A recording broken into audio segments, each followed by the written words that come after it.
और अभी तो रुको, क्लाइमैक्स अभी बाकी है। জানি জানি তোমরা এই ব্লগটার জন্য অনেক দিন ধরে ওয়েট করছো যে 0 পয়েন্টের ব্লগ কবে আসবে। সো ফাইনালি 4 নম্বর ব্লগটা চলে এসেছে নর্থ সিকিমের।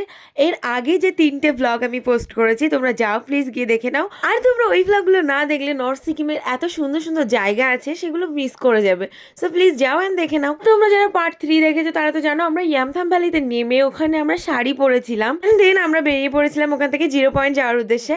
And this is my look and so pretty, I am looking so pretty today. And pretty লাগবে না কেন, কারণ আমি আমার পছন্দের রেড শাড়ি পরেছি। আর রেড শাড়িটা আমি শুধুমাত্র রেখেছিলাম যে আমি বরফে গিয়ে পরবো, আর সেটা স্বপ্নটা সত্যি হচ্ছে। অ্যান্ড তখন মনে হচ্ছিল না আমি স্বর্গের রাজ্যে এসেছি, এতটা সাদা ধবধবে বরফ আর তার মধ্যে আমি একটা সুন্দর নারী।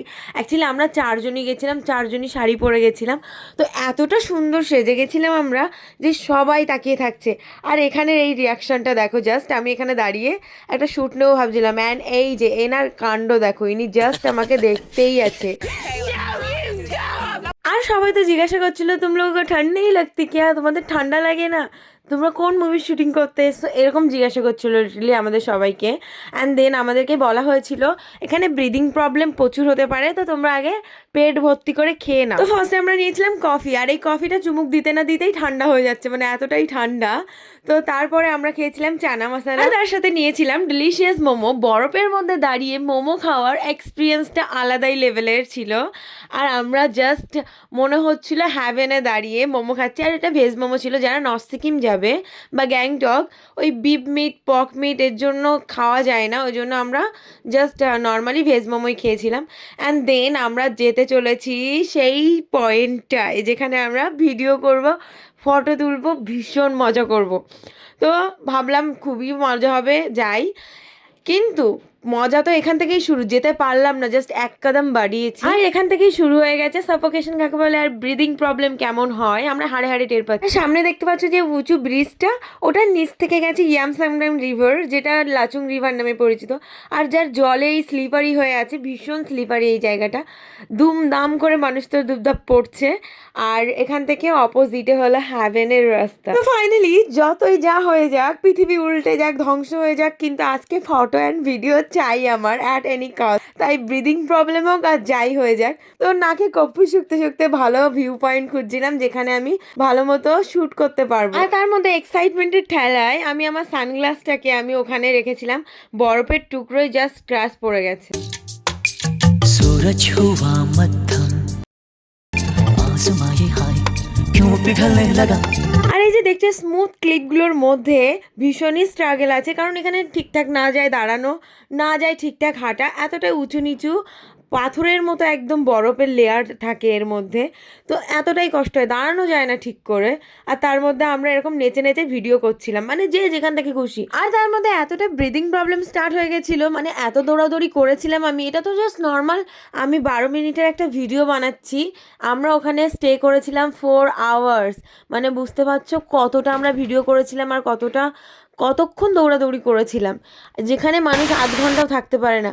দেন কিছুক্ষণ পর কপুর টপুর শুকে আবার এনার্জি চলে আসে, দেন আবার ভিডিও করা শুরু, কারণ আমি কিচ্ছু দেখতে পাচ্ছিলাম না। আর এই স্নোতে তোমরা যদি সানগ্লাস না পরো তাহলে স্নো ব্লাইন্ডনেস হয়ে যায়। তো সেখানে আমরা ফোনের ক্যামেরায় শুধু শ্যুট করছিলাম, স্ক্রিনে কিচ্ছু দেখতে পাচ্ছিলাম না কারণ এতটাই লাইট ছিল। তো এইটুকু জায়গায় আমি 1 ঘন্টা লাগিয়েছি শ্যুট করতে, আর 1 ঘন্টায় যে কতটা ক্লিপ হতে পারে তোমরা তো বুঝতেই পারছো, আর ফটো তার মধ্যে। অ্যান্ড দেন আমি বললাম যে ঠিক আছে আমি আর পাচ্ছি না, তো চল সবাই একসাথে গ্রুপই নিয়ে তারপর আমরা গাড়িতে চলে যাই, কারণ আর হচ্ছে না, দিতে পারছি না নিজেকে। 1 ঘন্টা পরে আমি এই কথা বলছিলাম। অ্যান্ড দেন সেখানে আমি 4 ঘন্টা স্টে করেছি। আমি ভেবেছিলাম আগে ওদেরকে খুঁজে নেওয়ার পরে আমি অক্সিজেন নেব, কারণ আমি পাচ্ছি না। আর ওদের কি হয়েছে জানি না, ওরা এখনও কি করেছে। তো ওখানে যাই, গিয়ে দেখা হচ্ছে যে কি ওরা অক্সিজেন নিয়েছে কি নেয়নি। তো গিয়ে দেখি আগেই ওখানে তো শ্যুট করছে মৌপিয়া নিচে, আর ওদিকে আমাদের আরেকটা ফ্রেন্ড সৌভিক বলে, ও তো অসুস্থই হয়ে গেছে, ও তো গাড়িতে গিয়ে বসে আছে। আর এখানে আমরা তো শ্যুট করছি আর দেখি অক্সিজেন ওদের হাতেই আছে।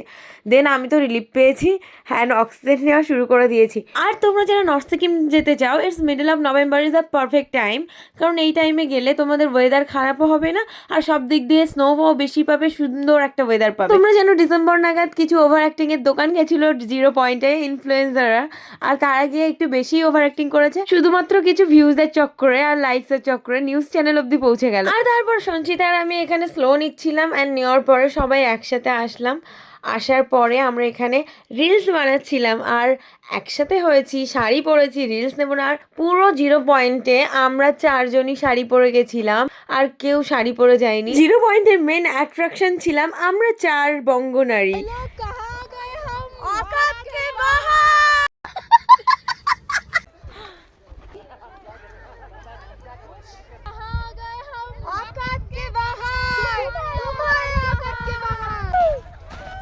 अभी तो रुको, क्लाइमैक्स अभी बाकी है। বলে ভাই কি করছিস এখানে? আরে বরফ নিয়ে যাচ্ছি এখানে ব্যাগে থেকে। আরে বরফ নিচ্ছি ভিখারি বন্ধুগুলোর জন্য।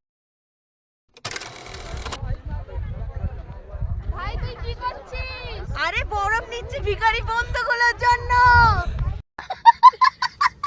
আর তারপরে আমাদের আবার ক্যান্ডিড নেওয়া শুরু। ক্যান্ডিড আর হচ্ছে না, আর ক্যান্ডিড নিতে নিতে আমরা গড়াগড়ি খেয়ে যাচ্ছি, তবু ক্যান্ডিড একটা পাচ্ছি না।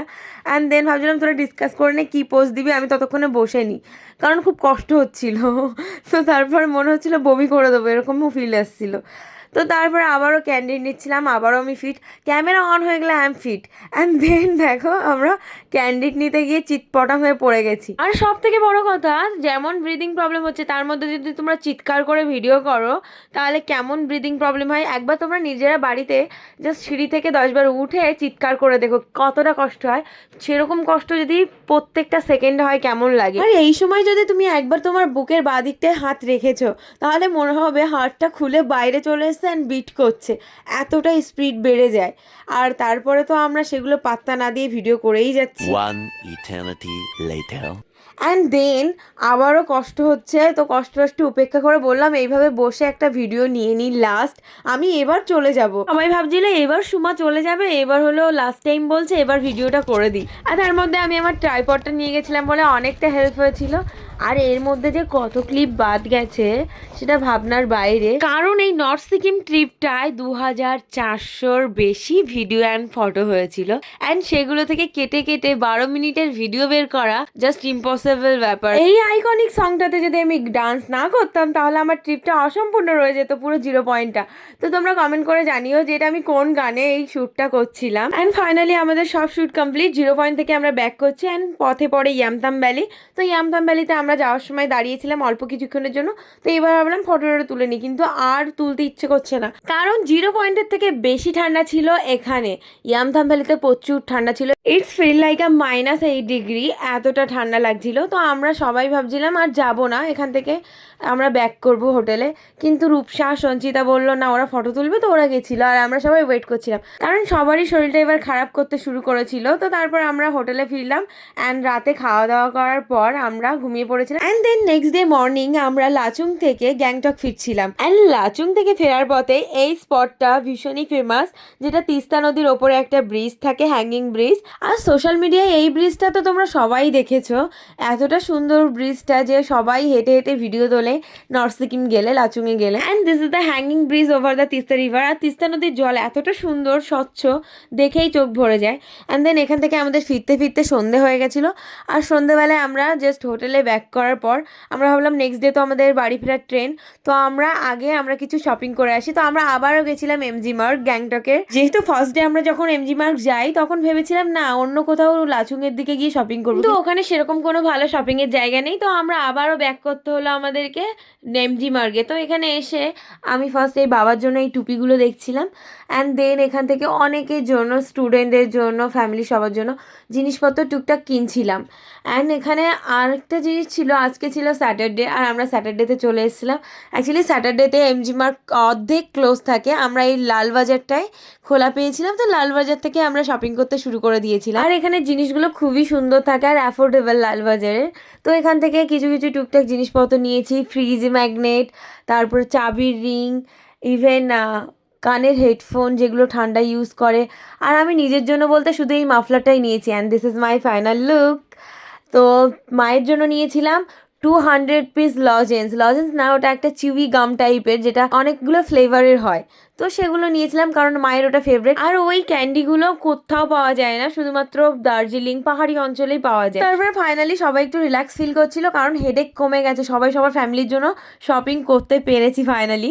তো দেন এইটা ছিল আমাদের সবার শপিংয়ের বস্তা। তো তারপরে আমরা আবারও হোটেলে ব্যাক করছিলাম, কারণ নেক্সট ডে মর্নিংয়ে আমাদেরকে এনজিপি যেতে হবে, কারণ আমাদের ট্রেন আছে কলকাতার। তো আমরা এইখান থেকে ভিউটা দেখো, এটা হলো গ্যাংটকের পুরো সিটিটা দেখা যায়। অ্যান্ড দেন নেক্সট ডে মর্নিংয়ে আমাদের ব্রেকফাস্ট দেওয়া হলো আলুর তরকারি আর রুটি বলতে ময়দার রুটি, লুচি খাইনি আমরা। তো তারপরে এই দৃশ্যটা আবার দেখে নিচ্ছি ভালো করে, কারণ আর দেখতে পাবো না কাল থেকে, কারণ আজকে সারাদিন তো ট্রেনেই চলে যাবে আর কালকে সকালে তো আমরা কলকাতায় থাকবো, তো আর তো দেখতে পারবো না তাই। আর এখানে দাদাটা এতটাই ভালো ছিল, আমাদের যে কেয়ারটেকার ছিল, তো সে বললো আমাদেরকে স্কোয়াশ নিয়ে যেতে আমাদের ফ্যামিলি সবাইকে খাওয়ানোর জন্য। অ্যান্ড আমার যে কী ভালো লাগছিলো, আর কবে পাহাড় আসবো। আর this is the first time, না not a first time, after 2 decade পর আমি পাহাড়ে এসেছিলাম। আর পাহাড়ে এসে তো আই এম ভেরি হ্যাপি। তো আমরা এখান থেকে স্কোয়াশ নিয়ে গেছিলাম সবার, তো আমাদের গাড়িও চলে এসেছে, এবার আমরা বেরিয়ে যাবো। তো সবাইকে টাটা।